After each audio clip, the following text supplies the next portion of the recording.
Welcome back to another episode. Today's guest is Victor Cho. Victor recently served as the CEO of Evite, where he led the company back from the brink of extinction onto a path of growth. Prior to that, he was the CEO at Kodak Gallery, vice president at Intuit, and has also spent 7 years at Microsoft, where he launched some of the company's earliest internet commerce initiatives. In this episode, we talked about his experience as CEO at Evite, some of the things he did to change the course and trajectory of the company. We also discuss his free career course that he offers on his website, which is a reflection of the years of experience he has, as well as the wisdom he's gained along the way. And we discuss some of the things he's currently passionate about. So I really hope you enjoyed this episode. And if you do, please feel free to leave 5 stars on iTunes, as well as subscribe on YouTube. Thank you. Thank you again for your time. I do want to get this started with my first question, which is revolving your experience as the CEO of Evite. You've stated in the past that you saved the company from the air quotes MySpace slide and successfully brought the business from systemic degradation to user stabilization and then eventually revenue growth. Talk about that journey. What were some of the existing set of values at the company when you joined, and what were some of the first things that you changed? Yeah, it's a great and ongoing story. It's not over. So I was tapped in 2014 to take over as the CEO. I'm not a founder. The business has actually been around for 25 plus years now, or close to 25 years. And yeah, there's this term I use called the MySpace slide, which is at a high level when a user experience has been neglected around a social system and it starts to slide. So Friendster, which was one of the early social networks, went down and imploded. Of course, MySpace imploded. And the reason these businesses implode is the social dynamic that caused them to grow, which is a viral dynamic, is wonderful when it's on the upswing, but when it goes the other way, it's actually almost impossible to reverse. And Evite is a social product or social tool at its core, right? For anyone not familiar with it, it's a tool to help you organize a party. So I invite 20 or 30 people, they get exposed to the product. When they throw their party, they use the product. So it's got this great viral loop. And when I had joined in 2014, the business had already peaked. It had peaked in around 2008, 2009 timeframe, and had started a decline. And that was one of my first jobs as CEO, was to figure out, actually, even before I took the CEO role, one of my jobs was to figure out, is this a systemic decline that can be fixed or not? And going back to your question, I wish it was some magic formula that I came in there and was like, yeah, wave the magic wand, and it's nothing like that. It was as simple as the customer experience had been horrendously neglected for probably 5 years, including very basic things like this was 2014, right? So of course phones were ubiquitous, but the mobile flows didn't work, the apps didn't work. And in a bizarre backwards logic, I looked at that and I realized, wow, this business should be failing faster than it was. So literally the first 2 years of fixing that business were nothing more sophisticated than listening to the customers. I'm a huge proponent of Net Promoter, the customer experience score, which we could talk about. And I typically run businesses that get Net Promoters up in the 80 range. And to do that, you literally, it's a hardcore focus on what are the issues, and you go fix them. We literally ran that engine, and as a result of that, after about 2 years, we stabilized the business, inflected it, and brought it back to growth. How do you determine what the priority should be there? Yeah, at a very high level, for those maybe not familiar, Net Promoter is a very simple score. It's a recommendation. I'm sure you see it on a gazillion websites. You get this question: hey, would you recommend this to a friend, this service or this product that you're using? And if you have a high score, you explain, well, why did you give it a 9 or a 10? Or if you have a low score, it's like, why was it broken? So the algorithm for optimizing is basically as simple as you look at the people that rate you very low. In the case of Net Promoter, it's 1 through 6. These are called detractors. And you read their raw feedback and you find the biggest buckets. It's like, wow, there's a huge segment of people that are complaining about the app's not working. I'm like, okay, we need to go fix that. Or here's a huge segment that can't log into their account, or whatever the issue is. You literally just continue to run that engine. And it is it's funny, it's a leap of faith, because I remember when I first brought that to the team, they hadn't run the engine, and they were very focused on the granular optimization and measurement. right? And so I remember some conversations of, well, let's A/B test this, and I'm like, no, no, no, you don't A/B test this stuff, right? You just fix it. You fix it, and the cumulative impact of fixing all of those things will lift the business. And they're like, well, how do you test it? I was like, no, you don't test it. It's just build a great product. And that took them a while, for the first whatever year where we were slogging away and the thing wasn't moving.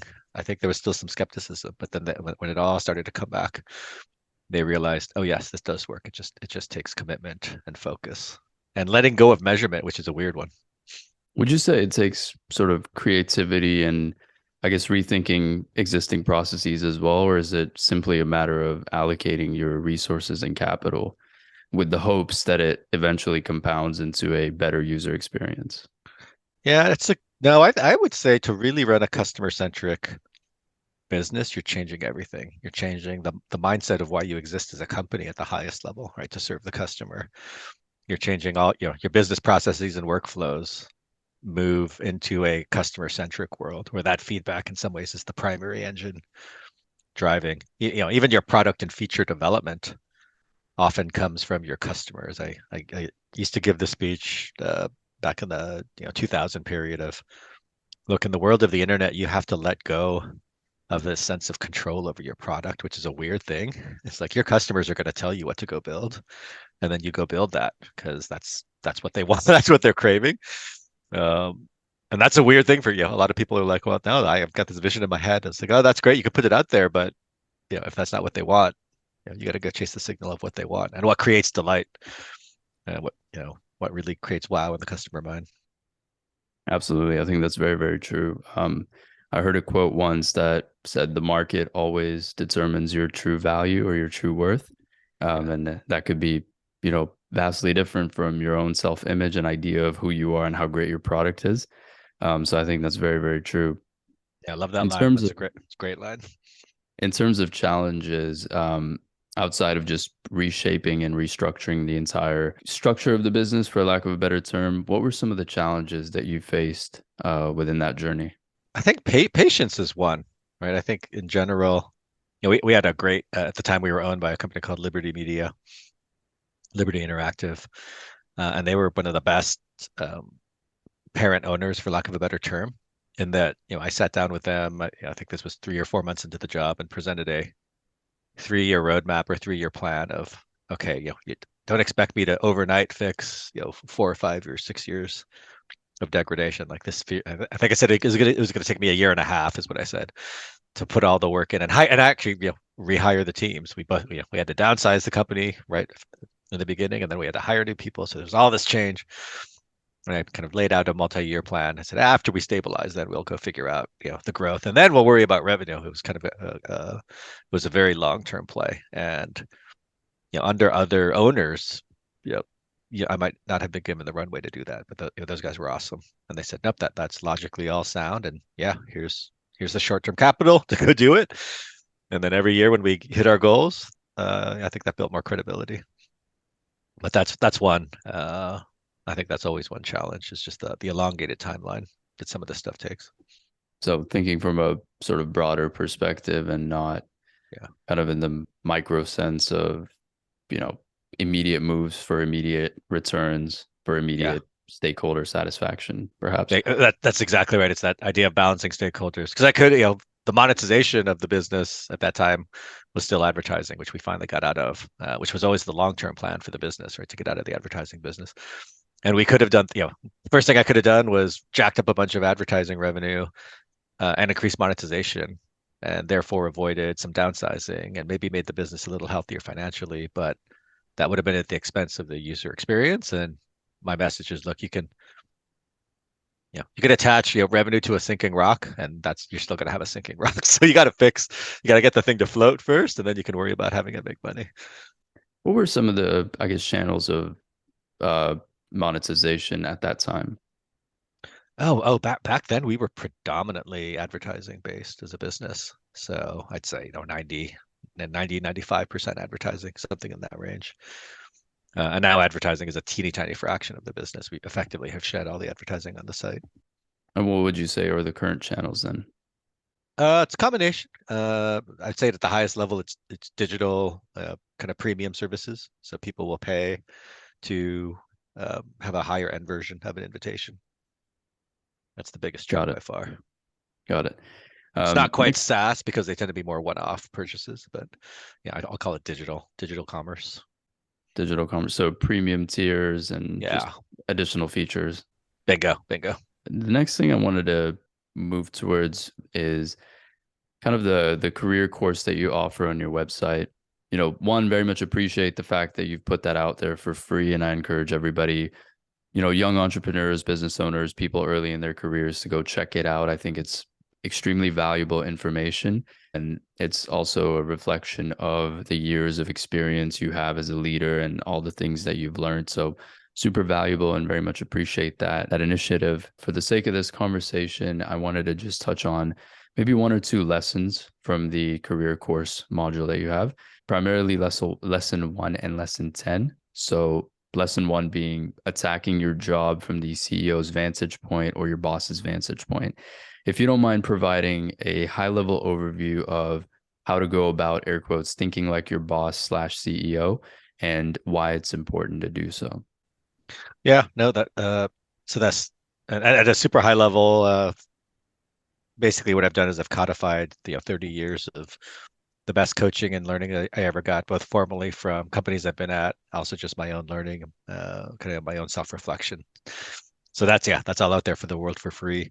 Yeah, this first course lesson, the concept is simple, which is, I always everybody I think in general wants to progress in their career, but they don't take this time to lay the path in front of them, and so they tend to stay very narrowly focused on kind of the work at hand, and they think if I just do a great job at that, the world's gonna reward me, and that's actually you may be lucky, that may be the case, but you're really going to be way better served if you start building the skills at the next level and thinking about your role at the next level.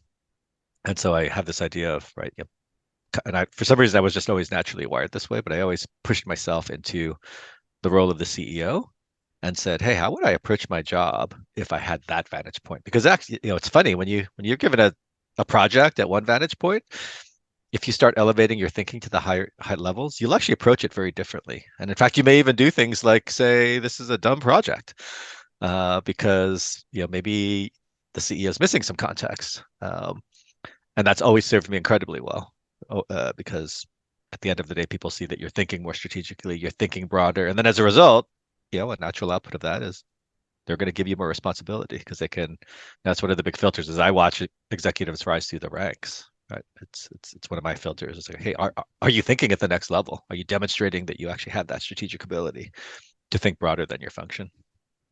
So, can you define that further? What do you mean by thinking at the next level? Does that also, I guess, require a higher level understanding of the business, beyond just your immediate impact? Does that require maybe cross-functional mentorship, communication, just kind of understanding like how the entire organization is ran and like what the strategy and the vision is? How do you like at an entry level position, I guess, go about developing or contributing towards the development of that broader way of Yeah. thinking? Yeah, short answer is yes, yes, yes. All those things that you mentioned are exactly right. So instead of viewing your world as, oh, I'm just a person in this role, right? And I'm given tasks, I'm going to do them. It's like, yes, that's the job that you're hired for. But no, exactly right. Yeah, you got to go understand the organization in which you operate. Like, what is the company, right? How does it operate? What are its highest level priorities? What are all the teams that you're interacting with that are going to be required to get this thing done? Like, what are they working on? What are their priorities? What are their constraints? Right? It's really elevating yourself to, and again, you would have that vantage point the higher you go in the organization. You usually don't have that vantage point as a frontline employee because nobody bothers to tell you or give you that context. They're like, oh, go do this job. It requires you to literally carve out, I recommend 10% of your time, right? 10% of your time to go build up those skills and spend the time to get that context because whatever time you spend there, I guarantee is going to come back in spades from an efficiency and effectiveness perspective. So yes, yeah, all of those things that you mentioned are spot on. Do you have any, I guess, personal experiences or an experience that comes to mind where you can, I guess, retroactively see yourself doing this very thing? or Yeah, laying no, the foundation of this understanding? yeah, no, the example, actually, I have this example in the course itself. One of the very first meetings I had with, one of the only two meetings I had with Bill Gates in the room when I was at Microsoft was presenting a project around, this is when online first came on, first internet sites were spawning, right? And I was running the project to actually sell software direct to the consumer over the online channels, which is a huge conflict with the channels that existed at the time, because at that point in time, all software sold via these huge retailers. And I very distinctly remember, right, kind of putting the recommendation together and presenting to all the senior executives at the company, including Bill, and saying, "Hey, yeah, no, of course we can sell this stuff. This could be a big business." And, I think it was over $100 million that I thought we could generate in fairly short order. And my recommendation was not, "Yeah, let's go do it." I basically said, I don't think this is the right time to do this because this is going to create massive channel conflict on billions of dollars of revenue, right? It's still pretty small. We can always pull this trigger later. I was like, I think the right thing, if I were the CEO, the right thing I would do is I'd pause it for now and not create that conflict for the business. Now that could have like killed my job, right? I was working on that project for a year and a half, so it's a weird one, Right. right? It's weird if Hmm. I could have as easily said, no, give me a bunch of money, let's go build up this big website. But it was a good example of thinking at the more strategic level. And I remember, yeah, uh, well, it was a pretty fast response. Bill's such a smart guy. He was like, "Yep, that sounds right. let's go do let's do that."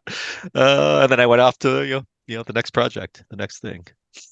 So you're also like not particularly attached to that one thing or that one way of thinking. With the broader sense came the ability to detach and Yes, immediately dive into something else that would have maybe contributed at a higher level or was more appropriate within, I guess the time frame of the business.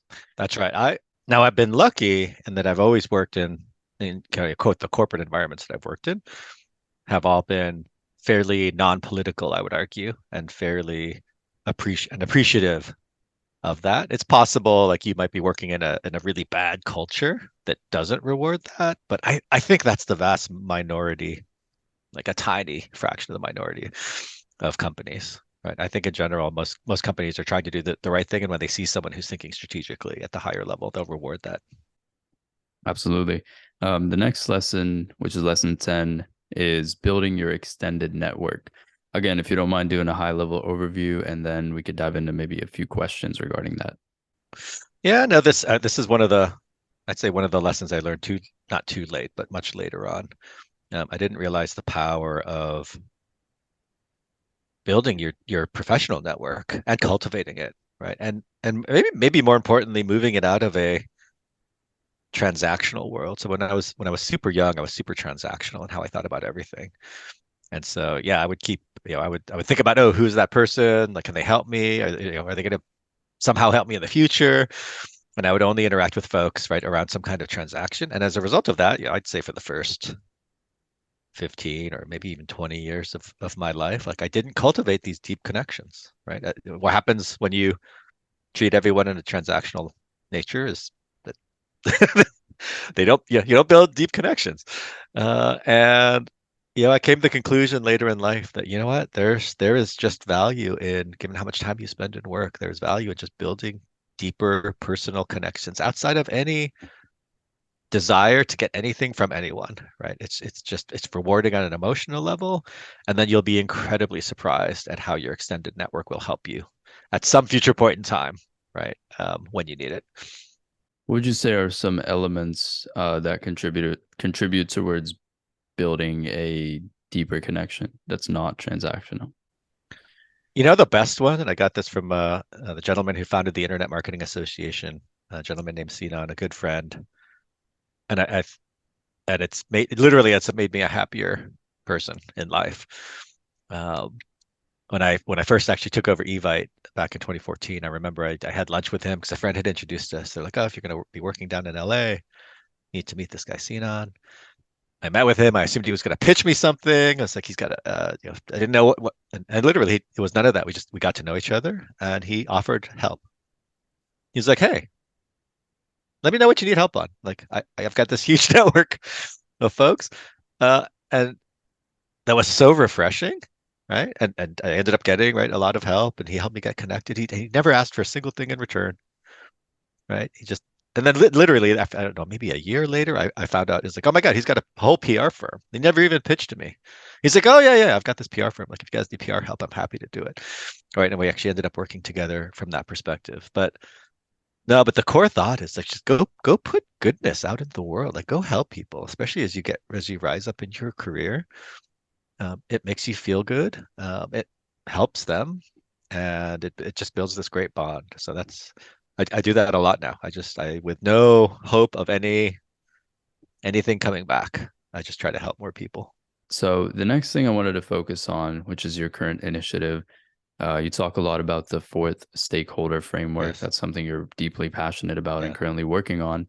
If you want to, again, provide an overview of what that is, why it's important, and maybe we can dive into some of the specific elements and some of the challenges surrounding the execution. Yeah. No, perfect. So I've always had a passion for society at a high level, an appreciation for society. And maybe my starting comment would be, and I don't know if I got this from my mother or from just good upbringing, but I've never had the delusion that whatever level of success I achieve in the world, never had the delusion that that's all 100% me. It's just so clear to me, and maybe it's because I'm a systems thinker. It's like, no, there's a piece of it which is yes, your contribution and your skill, but you are literally riding on layers and layers and layers of what society has provided for you to help you succeed. And so my starting premise is that if you are ever lucky enough, and I do say lucky enough to succeed to the point where you have some kind of scale lever of control in the society, that could be you're running a business, could be you have a great podcast with a lot of listeners, right? Could be you're a media star, whatever it is, you actually have an obligation to tune that scale back to societal's benefit in some way. Because the only reason you got that success was because society let you have it. That's a very different mindset from a lot of executives where they're like, oh no, I'm a king of the mountain and nobody else could have done this. I'm like, no, that's not true. It's like, it's not true. So given that lens, I have this framework. It's a series of articles I published out at thefourthstakeholder.com around this idea of, well, okay, how do you do that? How do you, if you're a bit specifically for business, right? If you're a business executive and you're running a business, how do you give back to society? Because the answer is not simple. And in fact, today, if you're a CEO, you're bombarded with 100, 200 more, right? There's every little micro pocket of society has maybe something that's related to your business. So it's very hard to prioritize and figure out what to go do. And that was a big gap that I saw. And because I'm an operator and I'm very rigorous around process, my thought was, no, this can be put into a process just like anything else, and it should be the work should be prioritized. It should be prioritized for impact, not based on who's screaming loudest. And so there's a whole framework around, okay, how do you amplify your societal impact in terms of treating society as a stakeholder? And that comes down to, doing more good in the world, doing less harm in the world, focusing on the biggest things, and kind of prong number four, making sure that that whole engine has societal input as it's not just you in a black box. And that's the essence of the papers. Every company should have uh, this matrix of social impact, right? And what you would put on this matrix is, what's the greatest societal benefit I can bring, right? And am I focused on those things? And more importantly, what are the biggest societal harms that I'm creating, either myself or in conjunction with other folks? And am I addressing those? So specifically for Apple, no, I'll say Apple's on the spectrum of companies. I actually think they're very good, right? They do spend a lot of energy around, trying to protect privacy, right, in a proactive way, putting in parental controls on devices, right, as best as they can. So, like, yes, environment, right? They're taking great positive steps. Let's just take that harm vector for them. If I look at their business model in totality and say, okay, what's the biggest societal harm that is coming out of the Apple ecosystem? That's probably either smoke or fire right now, and I'd say there's clearly a signal around device addiction. Right now, this is a great one because it's not just them, right? Apple, yes, they sell half the phones on the planet, but just half, right? So Apple can't solve this by themselves.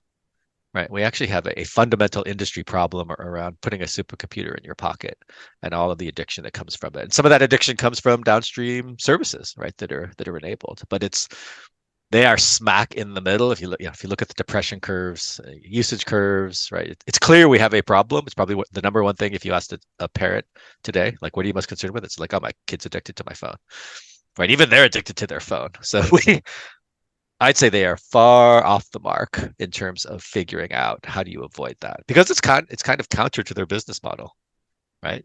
Like, reducing addiction to phone use is not conducive to App Store revenue. But my whole premise is, from a societal perspective, they need to figure out how to balance that into their equation. And to their credit, they have, right? Things like screen time protections, where they can just lock. It's like, yes, excellent. That's a great first step, but they can definitely do more. And from my perspective, they need to get together with Google, right? Since between the two of them, they control effectively the handset market. And in collaboration, they need to come up with a way and a rationale and the data and the analysis to go figure out, what is this problem? Like, what's the real data? And like, how do we go about solving it together? Because if they don't solve it, then at some point government regulation comes in to try to solve it. But regulation's a horrible, slow, and inefficient way. It's like, it's never going to solve it better than the companies can do themselves. I definitely agree with that last part, and everything else you said, but specifically that last part, because the companies that are, I mean, these are the brightest minds that are working on creating systems that they can effectively add these layers of, societal consideration within, as opposed to governments that have to first understand what's happening and then interject. Yeah. I want to use these last few minutes to touch on AI and the impact of AI that you see. From your perspective, you mentioned you're on the board of an AI startup. What are some of the developments that you are seeing from your perspective that are concerning, and or beneficial? Yeah. So I've only had three what I call career epiphanies in my life. First one, when I was a teenager, I knew I wanted to be the CEO of a business. Well, except I didn't know it was called CEO. I was like, oh, I want to be the general of a software company, just because I didn't have any mentors. That was kind of epiphany number one. Epiphany two came in '95 at Microsoft when the internet showed up. Right. At that point, I'd worked in software for quite a bit. I was a developer, little teenage developer geek. But it was so clear to me. I was like, oh wow, we're going to put all software on a ubiquitously connected network, bidirectional network. Like, that changes everything about software. And so it basically made the internet my focus. And haven't had that moment until 8 months ago or so, right? With the wave of AI and the progress, and the way I would describe it, without going into all of the crazy algorithms or frameworks, is simply this: we have finally created software systems with emergent capabilities, meaning their capabilities are transcending what we put into them in ways we don't quite understand. And what that says to me, just at a very high level, is we've made the logical leap from a proof perspective that the way towards human level or even beyond human level intelligence is digital neural networks. That wasn't a given in my mind, 8 or 9 months ago. Like, we knew neural networks could solve very point problems. We knew good nets could solve like very focused things, but we hadn't seen emergent behavior before. But to me, now that the Pandora's box is open, it's like, okay, this is the path, which basically means the world, from my perspective, is going to go through probably the biggest change it's ever gone through over the next, Would call you it 50 years. would you mind defining emergent behavior? Yeah, emergent behavior is, it can do things it was never designed to do. So, when AlphaGo or Deep Blue, right, the two software, MLs, algorithms, or AIs, whatever you want to call them, beat, the world's best Go master, the world's best chess master, respectively. That wasn't a surprise, right? It's like, that's what the thing was designed for, right? And so, yeah, it didn't do something completely out of the grid. It wasn't like AlphaGo suddenly was like, oh yeah, no, I'll play chess now and beat you in chess. It's like, no, no, no. We knew what it was designed for. It delivered what it was designed to do in the vector that we designed it for. These systems now have emergent capabilities, meaning they can pass tests they were never designed to specifically pass, right? Or there's a great one. There's a psychological thing called theory of mind. It's a very simple psychological test that we've used for a long time in the psych field, which gauges whether you as an individual understand this concept of mind. And it's a simple test. Like imagine a kid watching a scene through a two-way or a one-way mirror, and like a person moves a ball from one box to another box while another person's not looking, right? So imagine like two people are in a room, one person puts the ball in box A, that person leaves, the other person moves the ball to box B, then the other person comes back, right? And the person, for us, that's really easy. And if you ask them, okay, that person that left the room, like where are they going to look for the ball? Of course, they're going to look for it where they put it, right? Because there's no reason to think that it moved. But of course, we know it's in the other one. And young kids don't get that right. They're like, oh, they'll look for it in B. And you try to explain, well, because they don't have this idea, right, of that person had a different experience. It's like in their mind in a different way.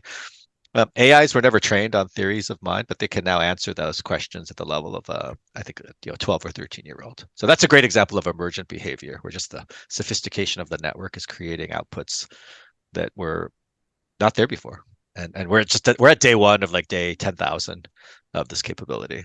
So it will fundamentally change the world, I think, in almost every way over the next 50 years. Where do you see it going from a societal impact standpoint? What kind of jobs and roles and functions do you see these algorithms replacing? This is it's funny when I put together the fourth stakeholder framework, there were two industries that I had in mind. But this was actually, in some ways before all the generative AI stuff came. And so it was a good stress test. But the industries were social networking and AI.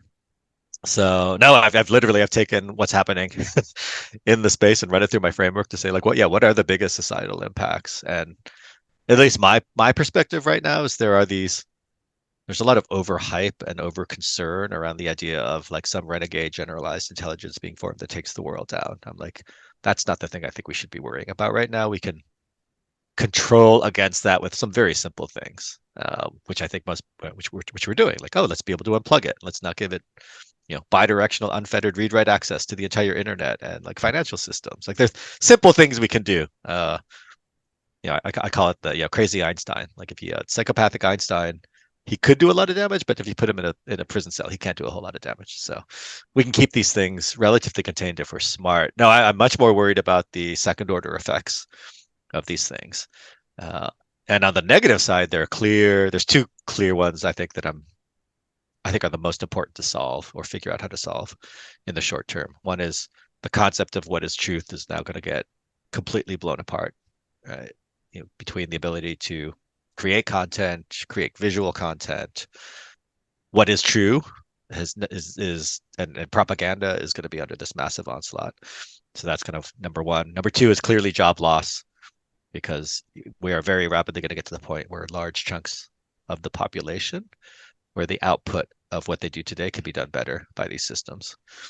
And I guess there's a third one, which is kind of the criminalization and weaponization of this by bad act, privacy, stealing your money, impersonating your kids. Like, all of this is coming. From your perspective, do you think it's too late for people to really start learning how to code, how to start working with neural networks and stuff like that, or do you think it's too late? I think I have a slightly different answer, which is I don't know that you have to go all the way to the technical level of working with these things, right? The reality is there's gonna be a small subset of companies that are truly pushing the envelope on how these systems and tools get created. I think what's going to be, and if you're in that space, then absolutely, it's an incredibly exciting space to go be. But no, for the vast world, I think of it differently, which is you need to rethink your company, your job, your skills in a world where you have every expert on the planet available to you 24/7 at your fingertips. And with that simple twist, like, the world changes, right? Everything changes. And so people that are the best orchestrators, people are going to go from being solo experts, and that's their value, to a combination of you're an amazing expert in something, but you can also blend that as an amazing orchestrator of all of the other experts on the planet, which are now manifest through AI, which is crazy, which is absolutely Wow. crazy. But that's a completely different, you're moving from player to player conductor at a high level. And not everybody, right? But a lot of jobs are going to move into that. Every student has to figure out how to do that, right? I do say I don't think it's hyperbole. It's going to be the biggest change to how humans function ever, in my and mind. possibly contribute to just higher quality output.